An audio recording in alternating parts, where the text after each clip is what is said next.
Get your dirty black hands off my car, boy! The voice exploded through the blizzard. An 82-year-old white man kneeling beside his Mercedes, a flat tire sagging beneath the axle, face twisted with disgust. You people see something nice, you just have to touch it, don't you? Waiting for me to die so you can strip it for parts? 10-year-old Franklin Taylor stood frozen. Snow caked his dead father's oversized coat.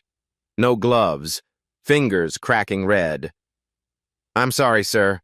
I saw your flat tire and thought I could help. Help me? The old man spat.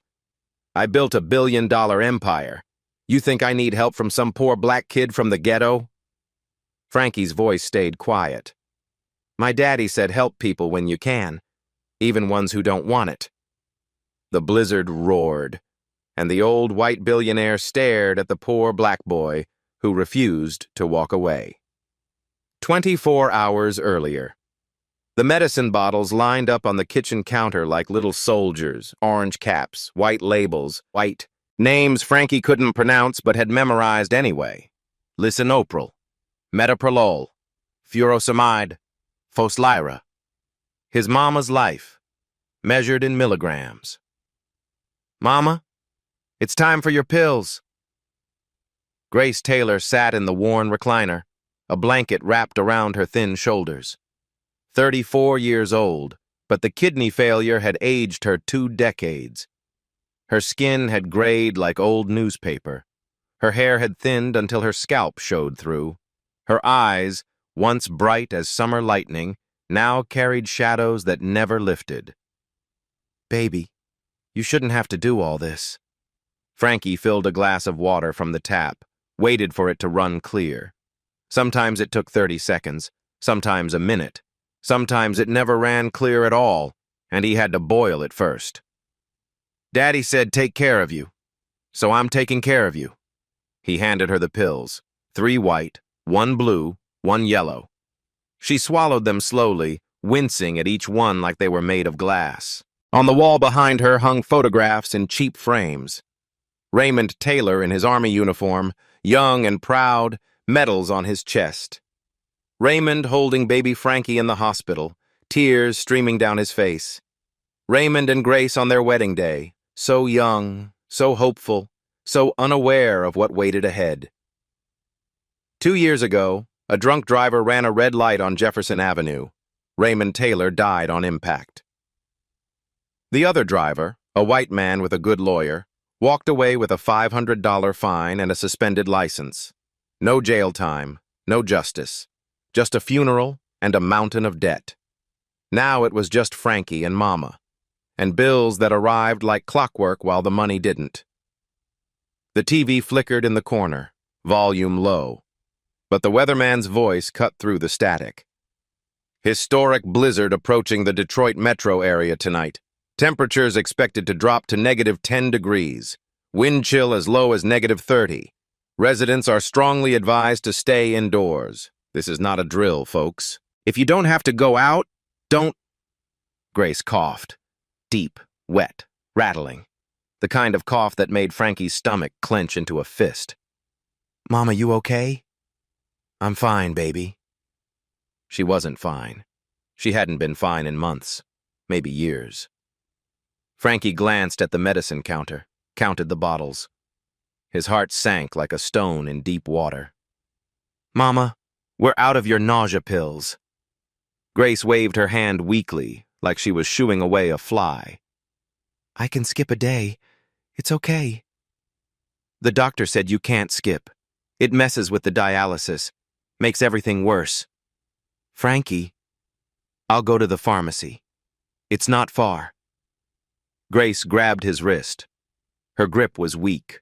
She'd lost so much strength, but her eyes were fierce as fire.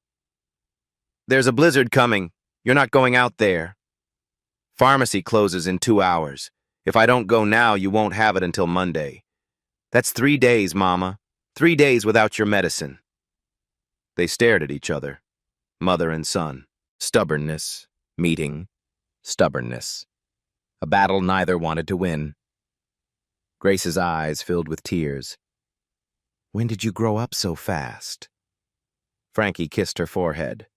Her skin was dry and warm. Too warm. Daddy taught me. He pulled on Raymond's old coat. Brown leather, cracked at the elbows, worn soft at the collar, 3 sizes too big. But it smelled like him. Like motor oil and Old Spice aftershave and something else Frankie couldn't name but knew meant safety. I'll be back before the storm hits. He wasn't. The walk to the pharmacy was 40 minutes on a good day. Today was the opposite of good. Wind cut through Frankie's coat like 1,000 tiny knives. Snow swirled so thick he could barely see 10 feet ahead. His sneakers, worn thin at the soles, bought secondhand from Goodwill, soaked through in the first 5 minutes. But he kept walking. Past the boarded-up hardware store where Mr. Jenkins used to let him sweep for quarters. Past the empty lot where Mr. Kim's grocery used to be before it burned down last summer. Past the corner where Daddy used to buy him strawberry ice cream on Sunday afternoons. The pharmacy was warm, fluorescent lights buzzing. Mrs. Patterson, the pharmacist, looked up with deep concern. Franklin Taylor, what on earth are you doing out in this mess? My mama needs her medicine, ma'am. Mrs. Patterson shook her head but said nothing more. She filled the prescription, handed him the small white bag. You get home quick, you hear? This storm's gonna be real bad. They're saying it might be the worst in 20 years. Yes, ma'am. He stepped back into the blizzard. The walk home was worse. Much worse. Wind had picked up to a howl. Temperature had dropped another 10 degrees. Frankie couldn't feel his fingers anymore, couldn't feel his toes. His lungs burned with each frozen breath, but he kept walking. Then he saw the hazard lights, blinking orange through the white curtain of snow. A car on the side of the road. Expensive looking. Black. Sleek. The kind of car that cost more than every house on Maple Street combined. And beside it, a figure. Kneeling in the snow. Struggling with something. Frankie should have kept walking. Mama was waiting. The storm was getting worse every minute. This wasn't his problem. But he heard his daddy's voice. Clear as the day he died. Help people when you can, son. God keeps the score. Frankie walked toward the car. An old white man knelt in the snow, hands shaking violently, trying to grip a lug wrench. A flat tire sagged uselessly beneath the rear axle. The car was a Mercedes. Frankie had seen them in magazines at the barber shop, and it probably cost more than his mama would earn in a lifetime. Sir, you need help? The old man looked up, and the hatred in his eyes hit Frankie like a physical blow. Get your dirty black hands off my car, boy. The words should have sent Frankie running. Instead, they rooted him to the spot. I'm sorry, sir. I just saw your flat tire and thought maybe I could... You people always have an excuse, don't you? The old man's voice dripped contempt, thick as poison. What's your angle, huh? $50 to change a tire? 100? You think I don't know how this works in neighborhoods like this? Frankie looked at the man's hands, shaking so hard the wrench kept slipping. Fingers blue-white beneath thin leather gloves that weren't made for weather like this. Arthritis, probably, or frostbite setting in. Either way, he'd die out here if he stayed much longer. Sir, your hands aren't working. You'll freeze if you stay out here. I'll call someone. I don't need help from the likes of you. Who you gonna call? Roads are closed. I heard it on the news. No tow trucks running tonight. The old man fumbled for his phone, dropped it in the snow, cursed loudly, tried to pick it up but his frozen fingers wouldn't cooperate. Frankie bent down, picked up the phone, held it out. I'm not trying to rob you, sir. My daddy taught me how to change tires when I was 8 years old. I can have this done in 30 minutes, maybe less. The old man stared at him, really looked this time, at the oversized coat with the cracked leather, at the sneakers soaked through with snow, at the small brown face, serious and calm beyond its 10 years. Why? Why would you help me after what I said to you? Frankie shrugged. Snow was piling on his shoulders. My daddy always said help people when you can. God keeps the score. Something flickered in the old man's eyes. Something Frankie couldn't name. Shame, maybe. Or surprise. Fine.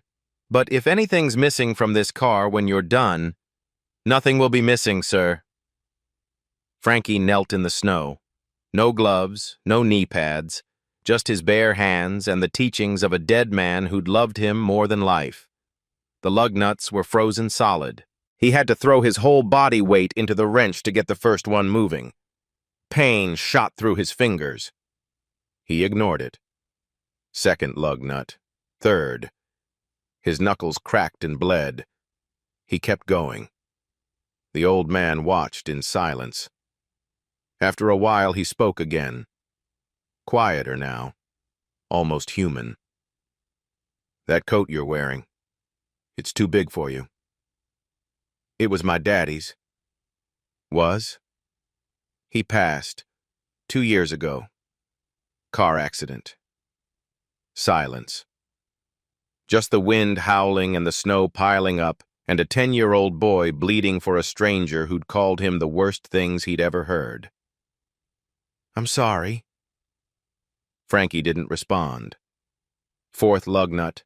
Fifth. His hands were numb now, which was almost a mercy. The cold had killed the pain. What's your name, son? Franklin, sir. Franklin Taylor. People call me Frankie. I'm Richard. Frankie nodded, pulled the flat tire free, rolled it aside, retrieved the spare from the trunk, which Richard had managed to open before his hands gave out. You do this often? Help strangers in blizzards? First time, sir. Usually people in my neighborhood don't need help with tires, they need help with other things. Like what? Frankie positioned the spare, started tightening the lug nuts. Like rent, medicine, keeping the lights on, finding work that pays enough to matter. Richard was quiet for a long moment. When he spoke again, his voice had changed. Softer. Your mother? She's alone? Yes, sir. She's sick. Real sick. Kidney failure. That's why I was out tonight, getting her medicine from the pharmacy. In this storm? Couldn't it wait? No, sir. She needs her pills every single day. Pharmacy was closing soon. Frankie tightened the last lug nut, tested the tire with both hands. Solid. All done, sir. He stood up. His whole body ached. Hands cracked and bleeding, coat soaked through. But the job was finished. Richard reached for his wallet, pulled out a thick stack of $100 bills. Let me pay you, please. Me pay you. 500, 1,000, whatever you want. Frankie looked at the money. More cash than he'd ever seen in his entire life. Enough to pay 3 months of rent. Buy medicine for a year. He shook his head. I didn't do it for money, sir. Then why? Because you needed help, and I could help. That's reason enough. Richard Thornton stared at the boy, eyes wet. From cold or something else, he couldn't tell anymore. At least tell me where you live, in case I want to... He trailed off. In case he wanted to what? Thank him properly? Make amends? He didn't even know. Maple Street, sir. The small house with the blue door. Only blue door on the whole block. Can't miss it. Frankie turned to walk away, then stopped. Looked back. Sir, you should get in your car now. Warm up before you catch your death. The highway's about 2 miles east. Drive slow, real slow. He disappeared into the blizzard before Richard could say another word. Richard Thornton sat in his Mercedes for a long time. Heat blasting. Hands slowly regaining feeling. Mind replaying everything that had just happened. He looked at the spot in the snow where the boy had knelt. Dark spots on the white. Blood. A child's blood. Shed for a stranger who had called him every hateful thing in the book. His phone buzzed. William's name on the screen. "Dad? Where are you? We've been worried sick.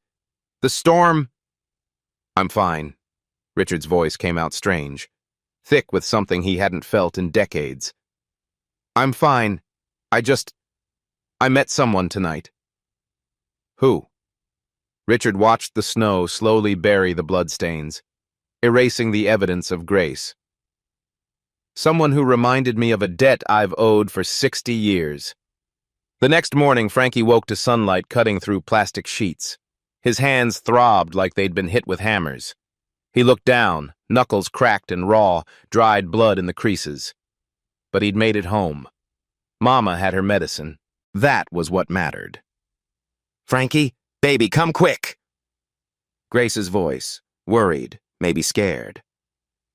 He shuffled to the living room, joints stiff from the cold that had seeped into his bones.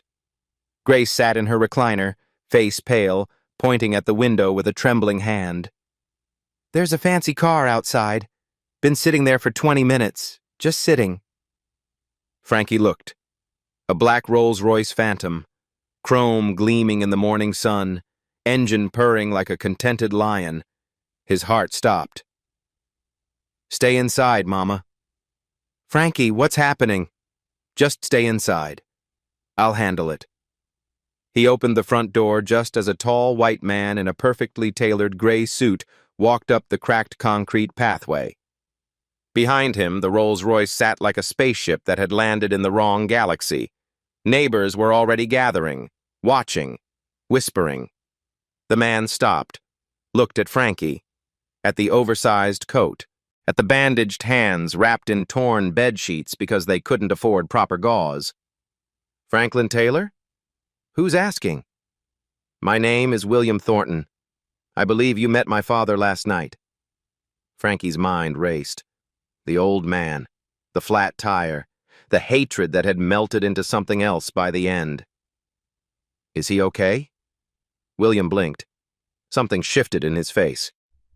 "You're asking if he's okay? After how he treated you?" Frankie shrugged, his daddy's coat shifting on his small shoulders. "He was cold and scared, sir. People say things when they're cold and scared. Don't mean that's who they really are." William Thornton stared at him for a long moment. Then he did something strange, something that made the watching neighbors gasp. He removed his hat. "My father is Richard Thornton Sr., founder of Thornton Industries. Net worth $2.3 billion. Last night he got lost driving home from my mother's grave. His car got a flat tire in the worst blizzard in 20 years. He nearly froze to death." Frankie said nothing. Waited. "He told me a 10-year-old black boy appeared out of the storm like an angel, changed his tire with bare hands, refused $1,000, then vanished into the snow." "I didn't vanish, sir. I just went home." William's voice carried weight, the weight of old money and older guilt. "My father also told me what he said to you, how he treated you when you first approached." He paused, swallowed hard. "I'm here to apologize on his behalf, and to ask a question that's been haunting him all night." "What question?" "Why did you help him? After he said those terrible things? After he treated you like you were less than human?" Frankie looked at the Rolls-Royce, at the suit that probably cost more than a year of his mother's medical bills, at the leather shoes shining like mirrors, at the world that had suddenly appeared on his crumbling doorstep. "My daddy taught me something before he died. He said kindness isn't about who deserves it. It's about who you are. You don't help people because they earned it. You help them because helping is what you do." William was silent. The morning sun caught the frost on the dead grass. "May I come in, Franklin? There's something I need to discuss with your mother." Grace Taylor had never had a billionaire's son in her living room. She'd cleaned as best she could when she saw the car outside, hiding the eviction notice in a drawer, straightening the pillows on the couch, making sure the medicine bottles weren't too visible. Pride. Even now, even dying, She had her pride. William sat on the worn couch. Its springs groaned under him. He looked around, at the medicine bottles she'd missed, the photographs of Raymond, the water stains on the ceiling, the patched walls. He saw everything. She could tell. But he didn't look away, didn't wrinkle his nose. Just looked. Mrs. Taylor, my father wants to help your family. Grace stiffened. Here it came. The catch, the angle. We don't need charity, Mr. Thornton. It's not charity, it's a debt. What debt could you possibly owe us? William leaned forward, elbows on his knees. His expensive suit creased. 60 years ago, during the Korean War, a young black soldier saved my father's life. Private Samuel Coleman, from right here in Detroit. They were pinned down by enemy fire. My father took shrapnel to the leg. Couldn't walk. Couldn't even crawl. Private Coleman carried him 3 miles through enemy territory to the medic station. Grace listened. Frankie listened. A week later, there was another attack. Private Coleman took a bullet meant for my father. He died in my father's arms. The room was very quiet, just the hum of the ancient refrigerator. My father spent 60 years trying to find Samuel Coleman's family, to thank them, to repay the debt. He never could. The army records were incomplete. The family had moved. The trail went cold. William looked at Frankie. Last night, your son appeared in a blizzard, helped a stranger who didn't deserve help, showed courage and kindness that my father says he's never seen before in his life. And all my father could think was, this is Samuel Coleman's spirit, come back to remind me what I owe. Grace looked at her son, at his bandaged hands, at the coat that belonged to a dead man who had taught him to be brave. What exactly are you offering, Mr. Thornton? Everything. The word hung in the air like a promise. All your medical bills, paid, past, present, and future. The kidney transplant you need. We'll find the best doctors in the country. The eviction, yes, we know about that. Our lawyers are already preparing an injunction. And a college fund for Franklin. Full ride. Any university he wants. Grace's hands trembled in her lap. Why? You don't even know us. Because my father is dying, Mrs. Taylor. Pancreatic cancer, stage 4. He has maybe a year left, probably less. Grace's face softened. She knew about dying, knew about watching the clock run out. He told me the last good thing he wants to do, the last real thing, is help the boy who saved him. Not for publicity, not for tax benefits, just because it's right. Silence. Grace looked at Frankie. Frankie looked at Grace. Finally, she spoke. I need time to think about this. Of course. William pulled out a card. Thick paper. Embossed gold letters. My personal number. Day or night. He stood to leave, then stopped at the door. For what it's worth, Mrs. Taylor, I've never seen my father cry. Not at my mother's funeral. Not when he got his diagnosis. But last night, telling me about Frankie, he wept like a child. Whatever your son did out there in that blizzard, it changed something in him. He left. The Rolls-Royce pulled away silently, and Maple Street returned to its usual struggling quiet. That evening, mother and son sat at the kitchen table. William's card lay between them like a golden ticket. What do you think, baby? Frankie traced the embossed letters with his bandaged finger. Thornton Industries, a world away from everything he knew. I think Daddy would say God puts people in our path for a reason. And what do you think the reason is? Frankie looked at his mother, at the shadows under her eyes that never went away, at the pills she had to swallow every 4 hours, at the eviction notice she thought she'd hidden but he'd found weeks ago. I think the reason is you, Mama. You're supposed to get better. That's what this is about. Grace broke. The tears she'd been holding since Raymond's funeral, the tears she'd refused to cry because she had to be strong, finally fell. Baby, I'm so tired of fighting. Every day is a fight. Fighting the pain, fighting the bills, fighting to stay alive. I'm so tired. Frankie took her hands, his small fingers wrapped around her thin ones. Then let me fight for you, just for a little while. That's what Daddy would do. That's what Daddy would want me to do.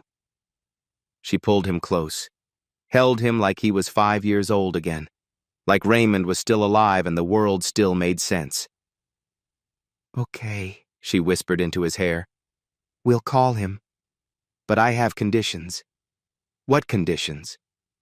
You stay in your school, your neighborhood, your life. You're not their project or their mascot. You're my son first. Always my son first. Yes, Mama. And whatever they give us, I work for it when I'm well. I'm not a charity case. I'm Grace Taylor, and I pay my own way. Yes, Mama. She reached for the phone, dialed with shaking fingers. Mr. Thornton, this is Grace Taylor. We'll accept your help. 1 month later. For the first time in years, the Taylor house felt alive. The plastic sheets were gone, replaced with real windows that actually sealed. Heat worked around the clock. Lights stayed on all night. Grace's medicine arrived weekly from a pharmacy that delivered right to the door. Frankie still went to Jefferson Elementary, still walked the same cracked sidewalks, still wore his daddy's coat. But things were different. The weight was lighter. Grace had started treatment at Henry Ford Hospital, the best kidney specialists in Michigan. Her skin had regained some color. She'd gained 6 pounds. Some mornings, she even made breakfast herself. Mama, Mr. Coleman's here. The old neighbor shuffled through the front door, carrying a sweet potato pie still warm from the oven. Heard you got yourself some fancy friends, Grace. Grace laughed. It was a sound Frankie hadn't heard in months. News travels fast on Maple Street. Only thing faster is the roaches. He set the pie down, looked around at the repairs, new windows, patched walls, working heater, shook his gray head in wonder. Never thought I'd see a Thornton do right by this neighborhood. People can change, Mr. Coleman. Mm-hmm. He didn't sound convinced, but he accepted a slice of pie anyway. Frankie visited Richard every Saturday. A driver picked him up at noon, drove him to the estate. They played chess in Richard's study, surrounded by books and old photographs. Richard taught him about business. Not to make money, but to understand how the world worked. Power isn't money, Franklin. Money's just a tool. Power is relationships. It's knowing people. It's trust. Remember that. Yes, sir. And stop calling me sir. Makes me feel ancient. You are ancient. Richard laughed, a real deep laugh. His nurse, watching from the doorway, whispered that she hadn't heard that sound in 5 years. An unlikely friendship. An 82-year-old white billionaire dying of cancer and a 10-year-old black boy from the ghetto. Nobody would believe it if they saw it. But it was real, and it was growing. Then Victoria came home. Richard's daughter. Flew in from New York on a Tuesday. Walked into the estate like she already owned it. Blonde hair, cold blue eyes, a smile that never reached them.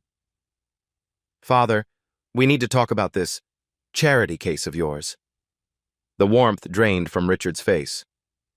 Her name is Grace. His name is Franklin. I don't care about their names. I care about our money.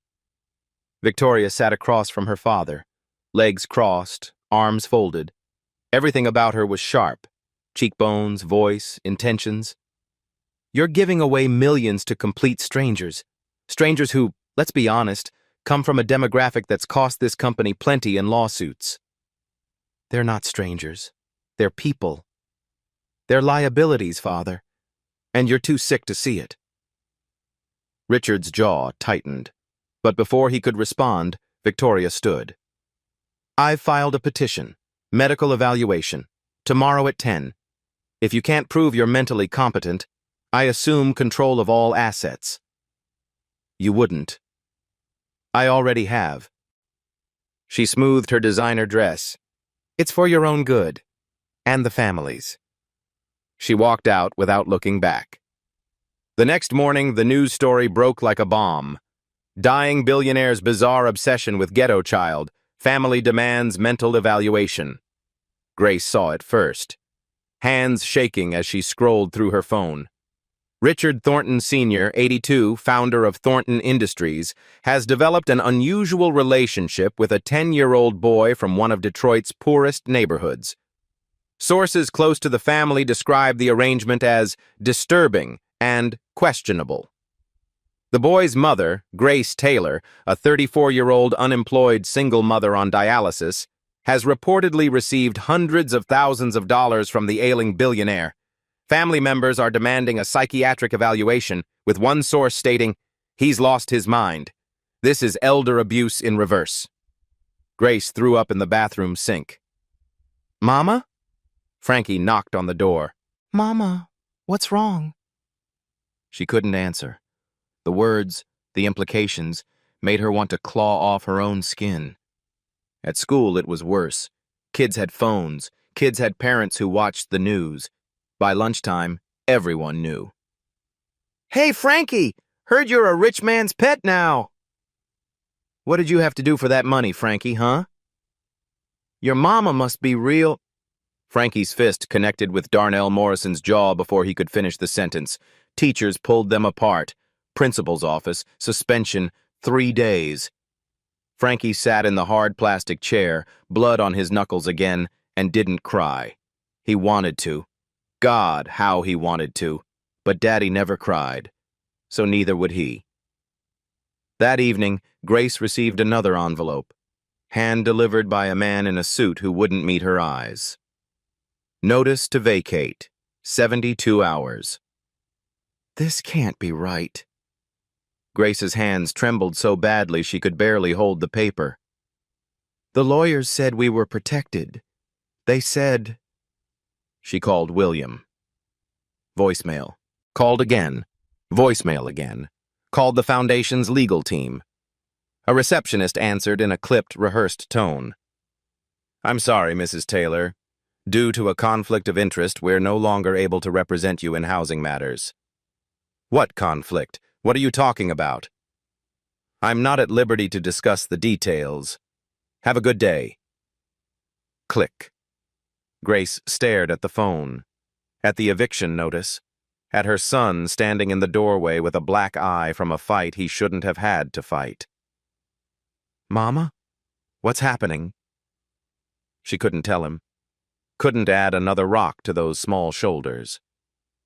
"Nothing, baby. Everything's fine.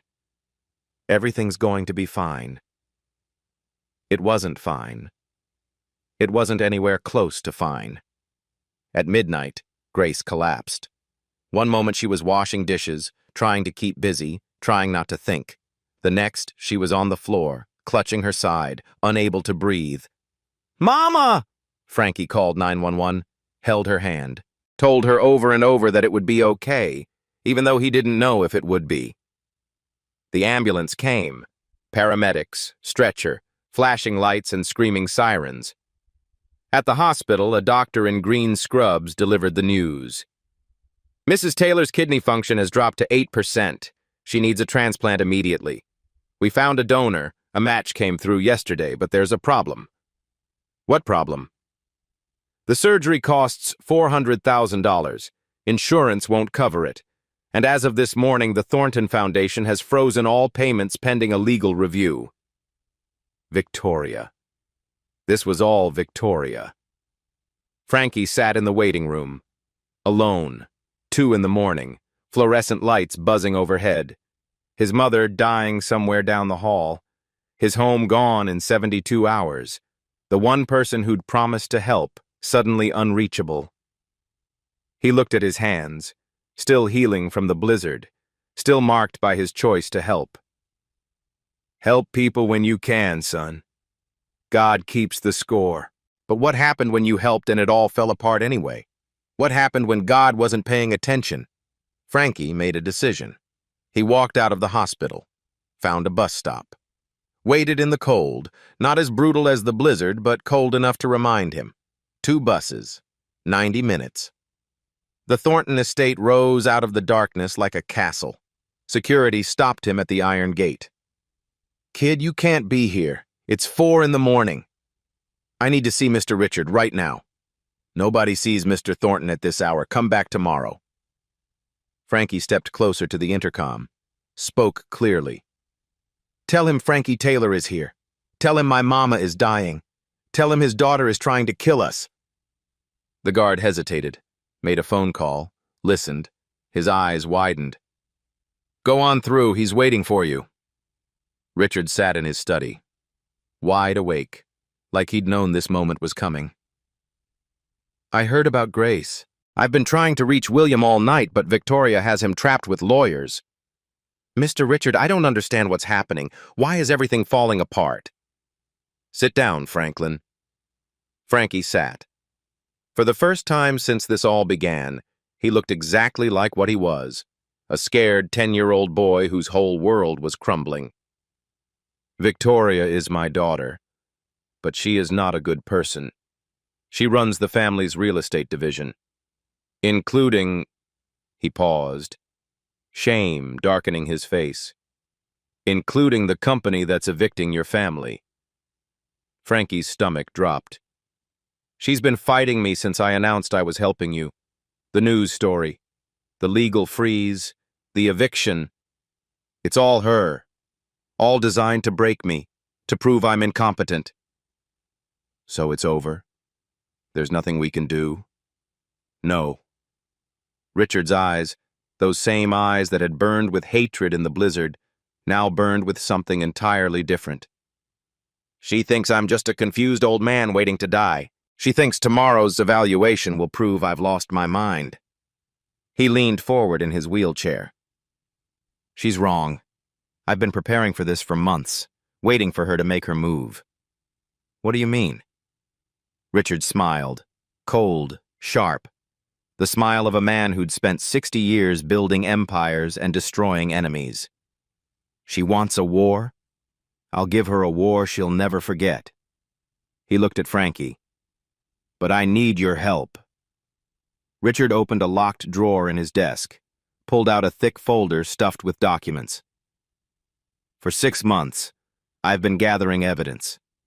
Victoria's company, Thornton Properties, has systematically targeted minority neighborhoods for predatory evictions, forged lease modifications, fabricated code violations, bribes to city inspectors, kickbacks from developers. He spread the papers across his desk. Every family she's destroyed is documented here. Every bribe, every lie. Frankie looked at the documents. He didn't understand the legal language, the accounting terms, the corporate jargon, but he understood enough. She's been hurting people like us, for years. Yes, and I helped build the machine that allowed her to do it. Richard's voice was hollow with regret. Every family she destroyed, their blood is on my hands too. So why didn't you stop her before? The question hung in the air like an accusation. Because I didn't see them, not really.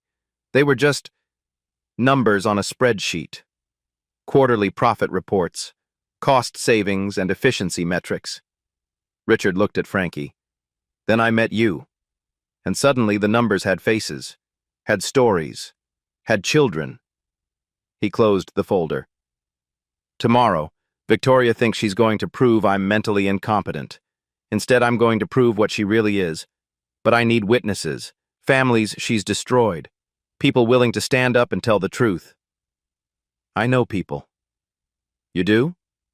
Maple Street, Mr. Coleman, the Hendersons, Mrs. Santos. They've all got stories about losing their homes. They've all got papers. They're just too scared to fight because nobody ever believed them before. Richard nodded slowly. Can you convince them to come here? Tomorrow morning before 10? I can try. Then try. Because if this doesn't work, Victoria wins everything. And your mother, he didn't finish. He didn't need to. Frankie went back to Maple Street as the sun rose. He didn't go to the hospital, not yet. He couldn't face Mama without something to offer besides despair. Mr. Coleman answered his door at 6 in the morning, wearing a robe, holding an ancient shotgun. "Boy, are you out of your mind? What time is it?"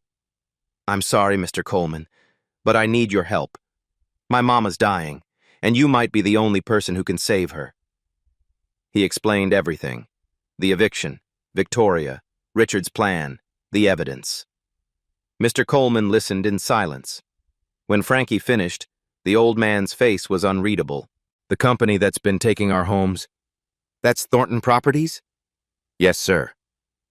"And the old man Thornton wants to take down his own daughter?" "Yes, sir." "Why should I trust any of them? The Thornton name is on the papers that destroyed my brother Harold, put him on the street, killed him." Frankie thought about it, about trust, about second chances, about what Daddy would say if he were here. "Because sometimes people change, Mr. Coleman, and sometimes they need help proving it, just like the rest of us." Mr. Coleman studied him for a long, long moment, then he lowered the shotgun. "Get the Hendersons. I'll get Maria Santos. We'll be there." By 8 in the morning, 12 families had gathered in Richard Thornton's study. The Hendersons, married 40 years, evicted for property improvement violations that never existed. Maria Santos, husband deployed in Afghanistan, company tried to seize her home while he was serving his country. The Williamses, the Johnsons, the Browns, the Carters, all with stories, all with documents, all with rage that had been waiting years for somewhere to go. Mr. Coleman stood at the front, looking around at the wealth surrounding him. "Never thought I'd be standing in a place like this. Never thought I'd be asking people like you to save me," Richard replied. Their eyes met. Something old and heavy passed between them. "Your company destroyed my brother's life. Harold died in a shelter. Alone. Cold. Forgotten. I know. And I am truly sorry." "Sorry doesn't bring him back." "No. But maybe it can stop the same thing from happening to others." Mr. Coleman was silent. Then his voice dropped. "My uncle was a soldier. Samuel Coleman. Served in Korea. He saved a white man's life and died doing it. That soldier never came back to thank him. Never found our family. My uncle died thinking nobody cared." Richard went pale as ash. "His name was Samuel Coleman?" "That was his name. Private Samuel Coleman. Well, 7th Infantry Regiment. He saved my life on December 3rd, 1952. I've spent 60 years searching for his family." The room went absolutely still. Tears streamed down Mr. Coleman's weathered face. "You're him. The soldier my uncle saved. I'm him. And I've owed your family a debt I could never repay." Mr. Coleman extended his hand. "Then let's start repaying it today." Richard took it. 9:55 a.m. The Thornton Estate. Victoria arrived precisely on schedule. 3 lawyers flanking her like attack dogs. A psychiatrist she'd personally selected carrying an expensive leather briefcase. She walked into the formal sitting room like she'd already won the war. "Good morning, Father. Ready for your evaluation?" Richard sat in his wheelchair by the window. Calm. Still. The eye of a coming hurricane. "Good morning, Victoria. Thank you for dressing up for my execution." "Don't be dramatic. This is for your own protection." William stood in the corner, silent, watching with troubled eyes. The psychiatrist, Dr. Wells, gray hair, rimless glasses, the look of a man well compensated for his conclusions, opened his briefcase. "Mr. Thornton, I'll be asking you a series of questions to assess your cognitive function. Please answer as clearly as you can." "Of course, Doctor. Take your time." The questions began. Simple ones first. What is your name? What is today's date? Who is the current president? Richard answered perfectly, clearly, confidently. Dr. Wells frowned, tried harder questions, complex calculations, memory tests, abstract reasoning puzzles. Richard answered every single one without hesitation. Victoria's smile began to crack, a tiny fracture at first, then spreading. He's having a good day. That doesn't prove anything about his overall... Actually, Ms. Thornton Hayes, Dr. Wells interrupted, looking uncomfortable, your father's cognitive function appears entirely normal. I see no clinical basis for a competency challenge. That's impossible. He's been giving away millions to complete strangers. He's befriending children from the ghetto. That's not rational behavior. Richard smiled. The smile of a man who'd been playing chess while his opponent played checkers. Perhaps it's the first truly rational behavior I've had in decades. He nodded at William. William walked to the double doors, opened them wide, and 12 people filed into the room. The Hendersons, Maria Santos, the Williamses, the Johnsons, the Browns, the Carters, Mr. Coleman, and behind them, reporters, 6 of them, local news crews, business journalists, cameras already rolling, red lights blinking, Victoria's face drained of color. What the hell is this? This, Richard said quietly, is a reckoning. One by one, the families testified. Mrs. Henderson, 74 years old, hands trembling as she held up her original deed. We lived in that house for 40 years, raised 3 children there, paid every single mortgage payment on time. Then Thornton Properties said we had code violations. Violations their own inspectors invented. They took everything we had. Maria Santos stepped forward, still wearing her husband's army sweatshirt, the one she slept in every night he was deployed. My husband is in Afghanistan right now, serving this country. While he was gone, they tried to take our home, said I abandoned the property because I stayed with my dying mother for 2 weeks. I had to choose between saying goodbye to my mother and keeping my children's home. Mr. Coleman, voice steady as bedrock, eyes fixed on Richard. My brother Harold lost his home to Thornton Properties in 2019. He was 72 years old, diabetic. They evicted him in January, put him on the street in the dead of winter. He died 3 months later in a homeless shelter, alone, cold, wondering what he did wrong. Each testimony hit like a hammer blow. The reporters scribbled furiously. Cameras captured every word, every tear. Victoria stood frozen in the corner. Her lawyers whispered urgently, already calculating exit strategies. She ignored them. This is slander. This is defamation. I'll sue every single one of you into... This is the truth, Richard said, and we have documentation for every single case. William stepped forward, handed a thick folder to the lead reporter. Internal memos showing deliberate targeting of minority neighborhoods, emails discussing bribes to city housing inspectors, financial records proving Ms. Thornton Hayes personally profited from every eviction, over 400 pages of evidence. Victoria lunged for the folder. Security blocked her path. You can't do this. I'm your daughter. Yes, Richard said quietly. You are. And that's what makes this the hardest thing I've ever done. Then Frankie stepped forward. He was the smallest person in the room, wearing his father's coat. Raymond's watch on his thin wrist stopped at the exact moment his father died. Every camera turned to him. My name is Franklin Taylor. I'm 10 years old. I live on Maple Street in Detroit. His voice didn't shake, not even a little. 1 month ago, I found Mr. Richard in a blizzard. His car had a flat tire. He couldn't fix it. His hands were too frozen. When I tried to help him, he called me terrible names. He said horrible things about my skin, my family, my neighborhood. He paused. The room held its breath. But I helped him anyway. I changed his tire with my bare hands until they bled. I didn't take his money. I just went home. He looked directly at Richard. My daddy taught me that kindness isn't about who deserves it. It's about who you are. You don't help people because they're good. You help them because helping is what you do. He turned to face the cameras. Mr. Richard isn't crazy. He isn't incompetent. He's trying to make things right after a lifetime of making them wrong. And his daughter is trying to stop him because she doesn't want to lose the money she made by destroying families like mine. The room was absolutely silent.